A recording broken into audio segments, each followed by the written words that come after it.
marchais à moitié nu et j'ai vu une lumière blanche. J'ai tendu le bras pour essayer de l'attraper, mais elle a disparu avant que je l'atteigne. Après ça, je me suis endormi. Dans mon rêve, je veux dire. C'est un rêve très intéressant. Merci, Gabriel. Hein, c'était intéressant. Melvin? Mon rêve, c'est toujours le même. Tout le monde le connaît. Raconte-le nous quand même, Melvin. Je joue dans ma chambre. Et j'ai entendu bruit derrière le mur. Alors je colle mon oreille pour mieux entendre. J'ai l'impression que ce sont des rires. Alors je frappe au mur, mais personne ne me répond. Donc du coup je décide de gratter le mur. Il s'effrite sous mes mains. Et plus je creuse, plus les rires disparaissent. Et ensuite? Ensuite, je me souviens plus. Bon, c'est pas grave. Merci, Melvin. Moi, dans mon rêve, je faisais du cheval dans un pré tout vert. Ah, ben voilà, ça c'est un très chouette rêve. Vous voulez connaître le mien? J'ai rêvé que je pouvais sortir sans masque et que vous pouviez voir l'extérieur. Les rues, les voitures. Le soleil ne brûlait plus la peau. Je pouvais marcher dans la rue sans avoir peur. Enfin, voir le jour. Et vous partagiez tout cela avec moi. C'était vraiment merveilleux.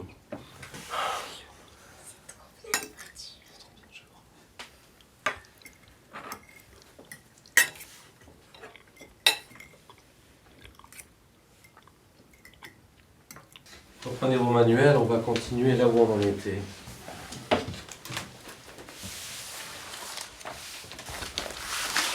Tu nous parlais de la Troisième Guerre mondiale. On avait vu le boycott des Jeux Olympiques de Moscou en 1980 par l'ensemble de la communauté internationale et ses conséquences. Merci, Gabriel. Donc, mettez grand C. On va appeler cette partie l'horreur nucléaire. Puis on va diviser cette partie en plusieurs sous-parties. Donc déjà, petit 1, la course à la peur.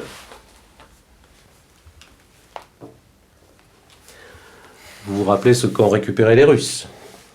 La bombe. La bombe nucléaire. Parfaitement. La Terre entière a peur de ce que ça signifie. Les maisons sont construites sur un nouveau modèle d'isolation. On offrait même aux enfants des écoles des sachets de médicaments anti-radiation en prévision. Le monde entier est devenu fou. Melvin! Quand elle a explosé, votre mère et moi, on travaillait à l'hôpital. C'est sans doute grâce à ça qu'on a été sauvés. L'armée est venue chercher les médecins et les malades en premier. Tout était irradié. On nous a mis dans des camps souterrains. L'enfermement a rendu les gens inhumains et violents. Les médicaments anti-radiation étaient inefficaces. Des gens tombaient malades et les autres s'entretuaient. Alors, j'ai pris tout ce que j'ai pu et avec votre mère, on est sortis et on s'est barricadé dans la maison. C'est bien plus tard, quand j'ai eu le courage de ressortir, que j'ai découvert que tout le monde était mort. Tout était détruit.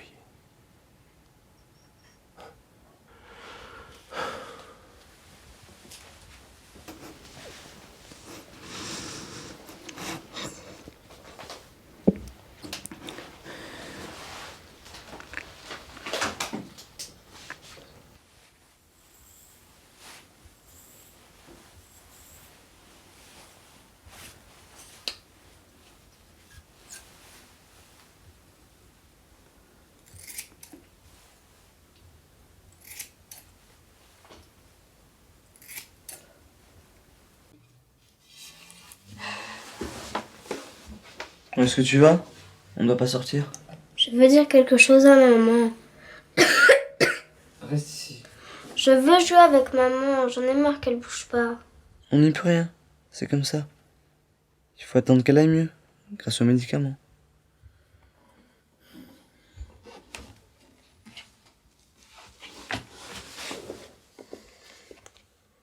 J'aurais préféré que maman ne soit jamais irradiée.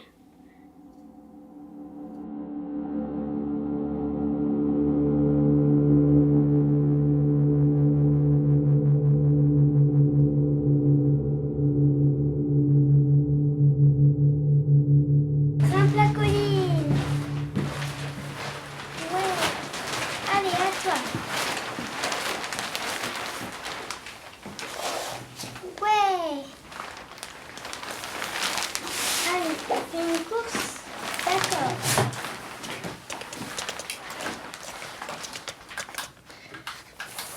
On saute. Regarde, maman, c'est bientôt la ligne d'arrivée.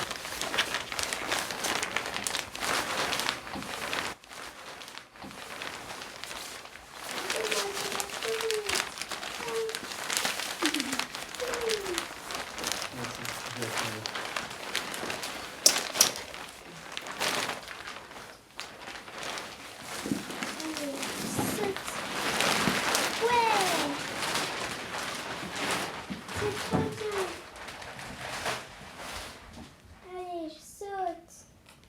Youpi. Moi aussi.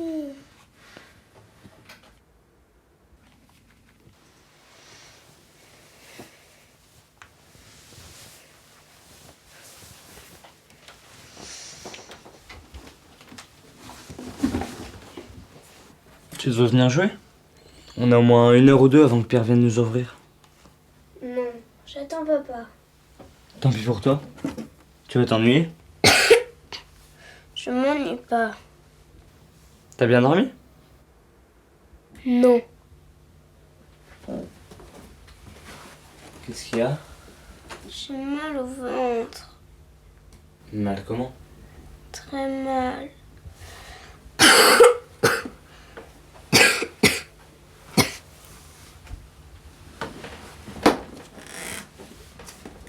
T'inquiète pas, ça va aller. Tu vas gagner. C'est pas grave.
Des petites filles sont assises sur un tabouret devant un piano. Elles rient et s'amusent. L'une d'elles me sourit. Je me sens bien. Une présence, quelqu'un de bienveillant veille sur nous. La lumière me submerge et je me sens très heureux. C'est un très beau rêve, Gabriel. Puisse-t-il te revenir prochainement. Melvin? Louane, s'il te plaît. On t'écoute. J'ai rêvé que j'étais dans ma chambre. Enfin, je je jouais dans ma chambre. Puis tout à coup, les murs se sont mis à bouger. Ils se rapprochaient de moi. J'ai voulu m'échapper. Mais la porte était trop loin. J'avais du mal à respirer. Puis j'ai voulu crier. Mais aucun son ne sortait de ma bouche. Et là, je me suis réveillé.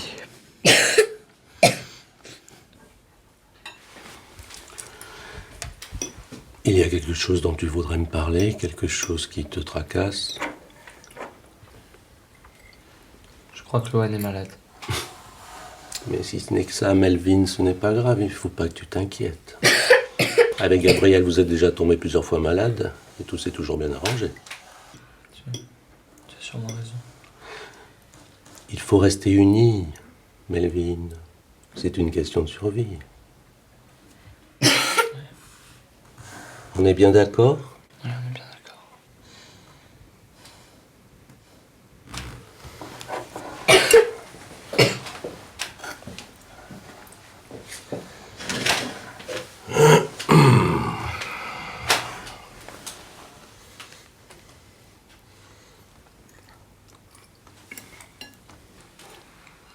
Allez.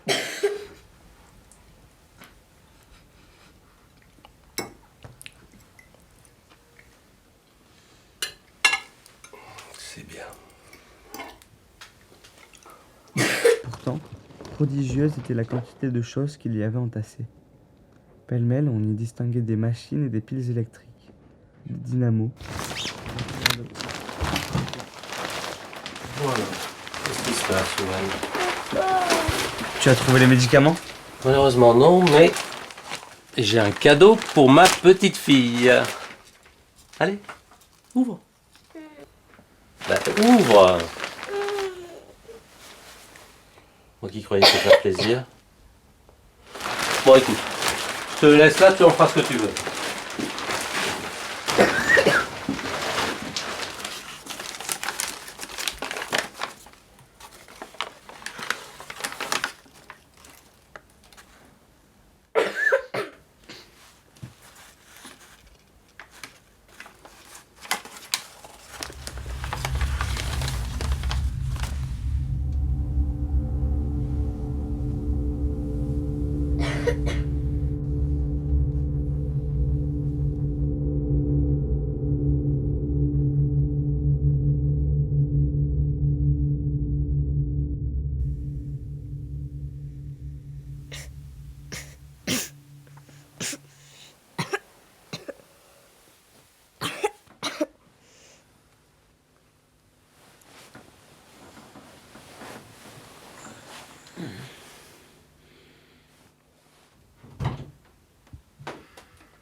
Je veux que tu lui parles.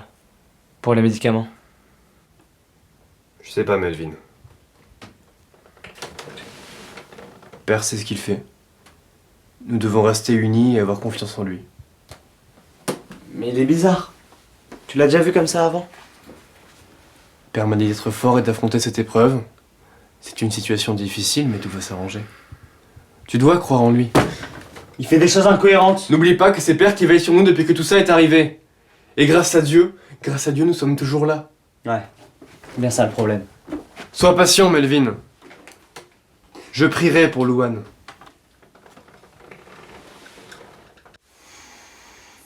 Pourquoi tu continues de te raser? Bien des choses nous dépassent, Gabriel. Comme la mort? Ça te fait peur? Je sais pas.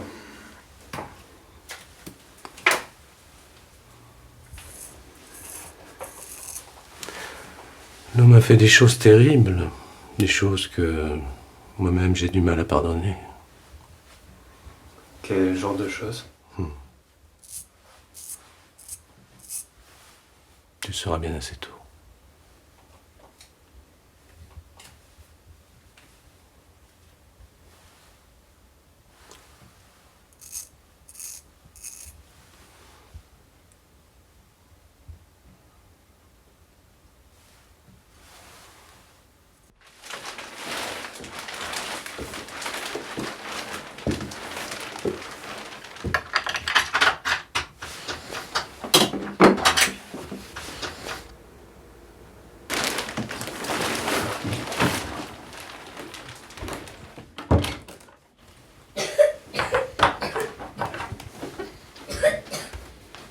Louane ne vient pas?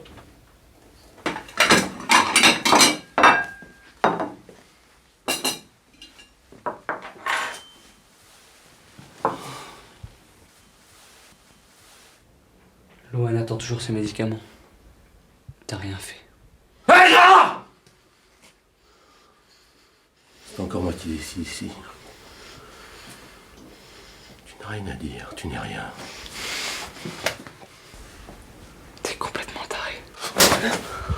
Dans ta chambre. Dans ta chambre!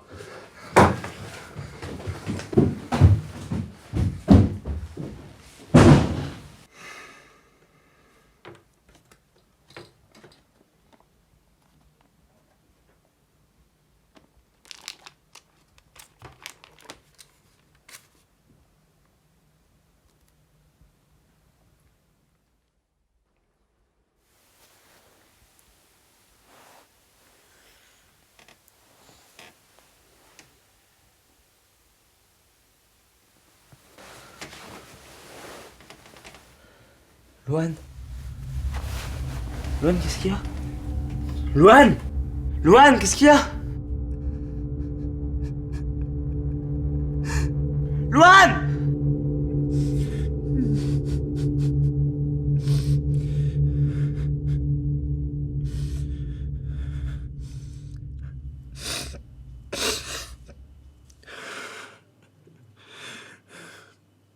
Père!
Alors tout ça pour rien?